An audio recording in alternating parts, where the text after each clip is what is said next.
Tutancâmon, também conhecido como Rei Tut, é o faraó mais famoso e instantaneamente reconhecível no mundo moderno. Seu sarcófago dourado é agora um símbolo quase sinônimo do Egito.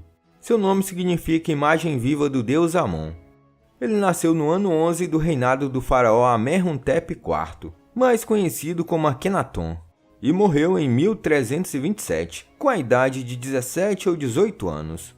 Ele se tornou o faraó celebridade que é hoje em 1922, quando o arqueólogo Howard Carter descobriu seu túmulo quase intacto no Vale dos Reis.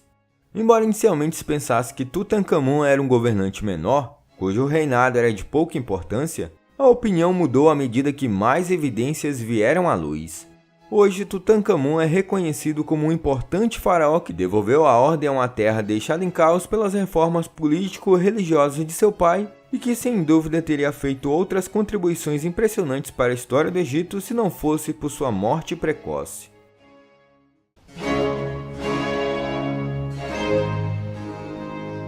O possível pai de Tutancâmon era Amenhotep IV da 18ª dinastia do Egito, cuja esposa Nefertiti é tão famosa e reconhecível quanto seu enteado. Acredita-se que a mãe de Tutancâmon tenha sido a senhora Kia, uma das esposas menores de Amenhotep, e não Nefertiti.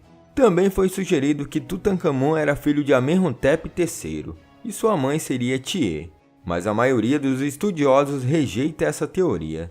Sua mãe não é mencionada em nenhuma inscrição, e, portanto, sua identidade é desconhecida. Amenhotep III governava uma terra cujo sacerdócio, centrado no deus Amon, vinha crescendo em poder há séculos. Quando Amenhotep IV chegou ao poder, os sacerdotes de Amon estavam quase em pé de igualdade com a casa real em termos de riqueza e influência. No 9º ou 5º ano de seu reinado, Amenhotep IV proibiu a antiga religião, fechou os templos e proclamou-se a encarnação viva de uma única e poderosa divindade conhecida como Aton. Ele mudou sua sede de poder do palácio tradicional em Tebas para um que ele construiu na cidade que fundou, Akhetaton, o Horizonte de Aton, mais tarde conhecida como Amarna. O faraó então passou a se concentrar em sua nova religião, muitas vezes em detrimento do povo do Egito. As reformas religiosas de Akhenaton e seu impacto durante seu reinado também definiram o governo posterior de seu filho. Quando nasceu, Tutancâmon foi nomeado Tutankaton, que significa imagem viva de Aton. E, ainda criança, estava noivo da quarta filha de Nefertiti Akhenaton, sua meia-irmã Ankhesempaten. No entanto, Ankhesempaten deve ter sido mais velha que Tutankaton, já que ela foi casada com seu pai e pode ter tido uma filha com ele. A historiadora Margaret Bunson afirma que ela era 5 anos mais velha que Tutancâmon, citando inscrições que indicam que ela tinha 13 anos quando seu meio-irmão assumiu o trono aos 8 anos. Acredita-se que Lady Kia, ou sua mãe desconhecida, morreu, e Tutancâmon viveu com seu pai, madrasta, meio-irmãos no palácio de Amarna.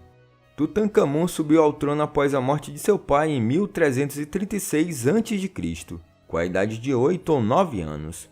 Símbolos em miniatura da realeza, como o cajado real, foram encontrados em seu túmulo, e parece provável que ele brincasse com eles quando criança enquanto estava sendo preparado para o futuro governo. Vários desses itens foram inscritos com seu nome de nascimento, demonstrando que ele foi coroado como Tutankaton. Entre a morte de Akhenaton e a ascensão de Tutancâmon, houve um faraó interino chamado Smenkhare, sobre o qual pouco se sabe. No entanto, foi sugerido que esse faraó era Nefertiti, que governou enquanto a saúde de Akhenaton estava em declínio e Tutancâmon ainda era jovem demais para assumir o trono. Nefertiti parece ter assumido uma persona masculina como governante para evitar os mesmos tipos de problemas que surgiram após a morte da faraó Hatshepsut, que após morrer, teve seu nome e memória apagados de todos os monumentos e estelas públicas. Nefertiti, ou o faraó misterioso, morreu 2 anos depois, e Tutancâmon foi coroado rei.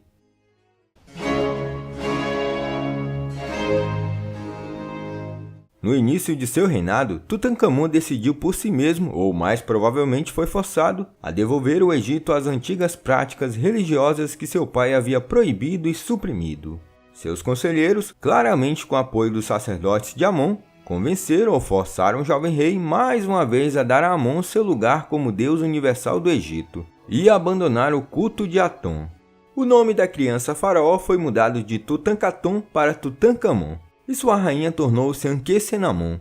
Em algum momento, a corte deixou Amarna e Tutankhamon e Ankhesenamun passaram a residir principalmente nas tradicionais capitais de Tebas e Mênfis. Uma estela do reinado do jovem rei, chamada Decreto de Restauração de Tutankhamon, descreve um país em caos com a morte de Akhenaton. Conta-nos que os cultos dos deuses foram abolidos, seus templos abandonados e que, como resultado, eles não ouviram mais as orações do povo. Tutankhamon afirma ter realizado reparos nos templos abandonados e colocado as coisas de volta em ordem. O ideal de Ma'at, a harmonia universal para os egípcios, era o conceito espiritual mais importante no Antigo Egito. Acreditava-se que a terra do Egito era uma imagem espelhada da terra celestial, e os indivíduos tinham a responsabilidade de se comportar de uma certa maneira na terra para manter o equilíbrio com o reino superior. Ao abandonar os antigos deuses e as antigas práticas, Akhenaton teria perturbado esse equilíbrio e destruído a harmonia entre o povo e seus deuses. Pensava-se que quando o povo foi forçado a abandonar seus deuses, os deuses abandonaram o povo. Então, as reformas de Tutankhamon teriam um imenso impacto sobre o povo do Egito com sua restauração da harmonia universal. Os templos foram reconstruídos e os sacerdotes que haviam escondido a iconografia e os textos relativos à antiga religião os trouxeram de volta aos seus devidos lugares. Com o equilíbrio restabelecido, Tutankhamon voltou sua atenção para governar e para as atividades próprias de um rei, como cavalgadas, caça, treinamento em habilidades militares e desfrutar de momentos de lazer com sua jovem esposa.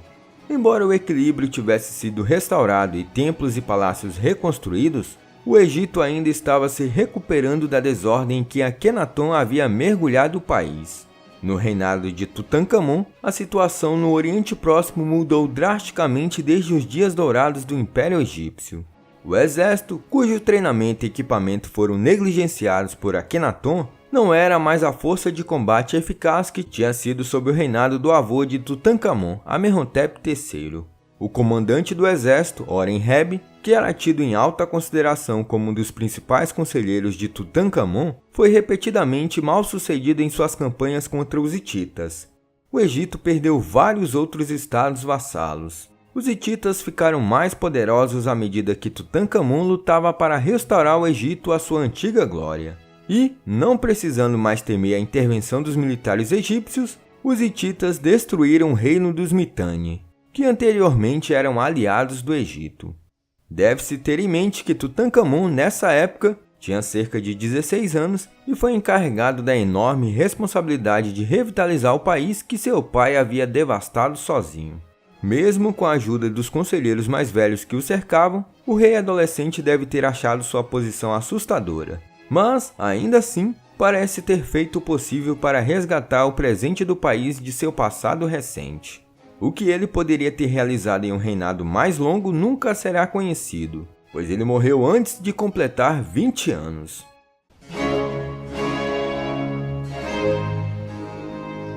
A morte do jovem rei tem sido chamada de misteriosa por séculos, mas realmente não há mistério envolvido. Muitas pessoas morreram jovens no mundo antigo, assim como muitos morrem atualmente. O dano ao crânio de Tutankhamon, que os primeiros historiadores citaram como prova de que ele foi assassinado, passou a ser entendido como o trabalho dos embalsamadores que removeram o cérebro. As lesões no corpo do esqueleto são resultado de sua remoção do sarcófago durante a escavação de 1922, quando a cabeça foi removida do corpo e o esqueleto foi violentamente solto porque estava preso ao fundo do sarcófago com resina.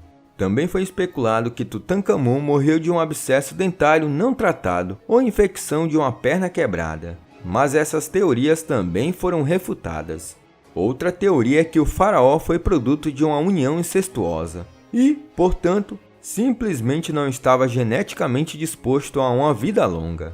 Os historiadores que apoiam essa teoria apontam para os dois filhos de Tutankhamon e Ankhesenamun, que nasceram mortos como evidência física das práticas incestuosas da realeza egípcia da 18ª dinastia. Mas tudo o que se sabe claramente é que Tutankhamon morreu em janeiro de 1327 a.C.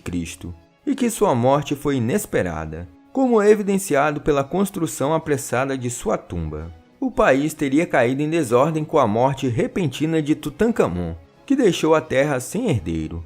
No momento de sua morte, é possível que o Egito estivesse envolvido em batalha com os hititas, caso em que é provável que Horemheb, que de outra forma deveria assumir o trono, estivesse no norte liderando as tropas. Outro alto funcionário chamado Ay, me perdoe pela pronúncia, supervisionou a viagem do rei para a vida após a morte. Ay proclamou-se o próximo faraó. Esperava-se que Akhensenamun se casasse com Ay, para garantir o equilíbrio contínuo da terra, mas ela tinha outras ideias. Ela tentou se casar com um príncipe hitita.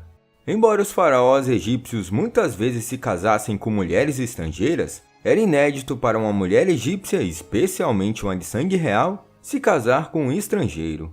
Isso teria sido uma afronta à harmonia universal tanto quanto as reformas de Akhenaton. O rei hitita ficou mais do que feliz em agradar Akhensenamun e enviou um de seus filhos para o Egito, mas o príncipe nunca chegou. Ele foi morto antes de chegar às fronteiras do Egito, e há muito se sugere que isso foi obra de Horemheb e, talvez, de Ay. Não se sabe se Akhensenamun se casou com Ay. Ela desaparece do registro histórico após um incidente com o rei hitita. Ay governou o Egito por 3 anos e morreu sem herdeiro. Horemheb então assumiu o trono. Como ele não era de sangue real, precisava de algo para legitimar seu reinado e escolheu a religião como um meio mais eficaz para isso. Alegando ter sido escolhido pelo deus Horus para restaurar o Egito à proeminência e glória, ele instituiu um programa de retorno às práticas religiosas ortodoxas. Depois disso, ele destruiu os registros públicos e monumentos erguidos por Akhenaton e apagou a memória de Tutankhamon. Horemheb governaria o Egito pelos próximos 27 ou 28 anos. E, nesse período, devolveu o Egito ao seu antigo status de grande potência. A tumba de Tutankhamon foi acidentalmente enterrada quando trabalhadores construíram a tumba posterior de Ramsés VI, e seu nome foi esquecido até Howard Carter e sua equipe descobrirem o local em 1922. A tumba de Tutankhamon foi arrombada 2 vezes durante o reinado de Ay, e selada novamente, até que Horemheb apagou o nome de Tutankhamon dos registros. A tumba foi ignorada por ladrões de túmulos e permaneceu intacta até sua descoberta no século XX. Ao apagar o nome de Tutankhamon, Horemheb conseguiu garantir que o nome do Rei Dourado chegasse aos nossos tempos.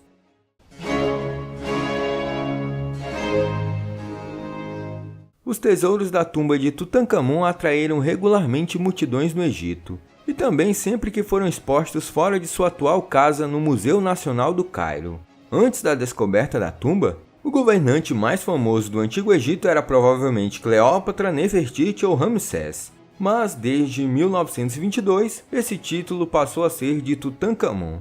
Sua fama repousa principalmente nos magníficos artefatos encontrados em seu túmulo e na sensacional descoberta que foi manchete em todo o mundo em 4 de novembro de 1922. A maldição da múmia, ou a maldição de Tutankhamon, apenas amplificou sua celebridade. O mito da maldição vem de uma má interpretação de uma inscrição encontrada na tumba. Na década de 1920, pensava-se que a inscrição dizia: "Matarei todos aqueles que cruzarem este limiar para os recintos sagrados do Rei Real que vive para sempre." Isso foi encontrado na porta da Sala do Tesouro na tumba de Tutankhamon. No entanto, a tradução de 1922 foi considerada errada, e a inscrição realmente diz: "Eu sou aquele que impede que a areia bloqueie a câmara secreta." O mito da maldição se espalhou rapidamente e parecia corroborado por um evento que ocorreu alguns meses após a abertura da tumba. O inglês Lord Carnarvon, que financiou a escavação de Carter, morreu misteriosamente em 6 de maio de 1923. A imprensa internacional parecia ter a intenção de atribuir sua morte à abertura da tumba e a essa antiga maldição. Depois de Carnarvon, a morte de qualquer um que estivesse de alguma forma envolvido na abertura da tumba foi atribuída à maldição. Na verdade, não havia mistérios em torno da morte de Carnarvon. Ele morreu de envenenamento do sangue, e a taxa de mortalidade das pessoas mais intimamente associadas ao túmulo era muito baixa.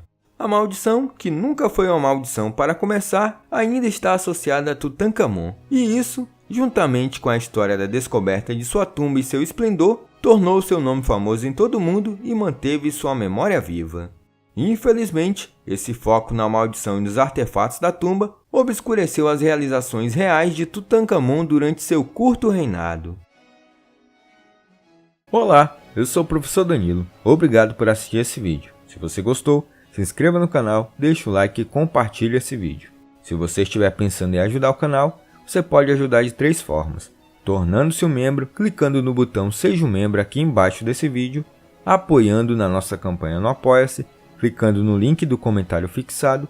No mais, é isso. Até mais!